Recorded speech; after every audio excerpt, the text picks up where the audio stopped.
தாய் தமிழ் உறவுகளுக்கு வணக்கம். மன்னிப்பு கேட்டார், மீண்டும் கட்சியில் சேர்த்துக் கொள்ளப்பட்டார்.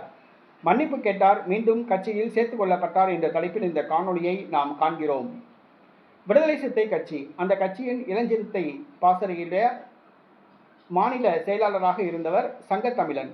இளஞ்சிறுத்தை பாசறையுடைய மாநில செயலாளராக இருந்தவர் சங்கத்தமிழன். அடிக்கடி ஊடகங்களில் ஏதாவது பேசிக்கொண்டே இருப்பார். திமுக ஆட்சியின் போது திமுகவை குறை கூறினார். தற்பொழுது தமிழக வெற்றி கழக ஆட்சியில் விடுதலை சிறுத்தை கட்சி பங்கேற்றுள்ளது. ஆனால் தமிழக வெற்றி கழகத்தை சமூக ஊடகங்களில் குறை கூறிக்கொண்டே இருந்தார். இது கூட்டணிக்கு பங்கம் விளைவிப்பது போல் இருந்தது. இதன் காரணமாக விடுதலை சிறுத்தை கட்சியில் உள்ள சங்கத்தமிழனுக்கு எதிரானவர்கள் திருமாவளவனிடம் போட்டு கொடுத்து சங்கத்தமிழனை கட்சியிலிருந்து நீக்கினர்.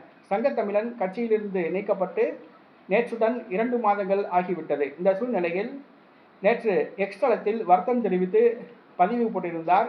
மேலும் திருமாவளவனுக்கு அந்த வருத்தம் தெரிவித்து கடிதம் எழுதியிருந்தார்.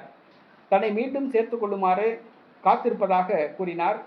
இன்று திருமாவளவன் அவரை மன்னித்து மீண்டும் கட்சியில் சேர்த்துக் கொண்டார்.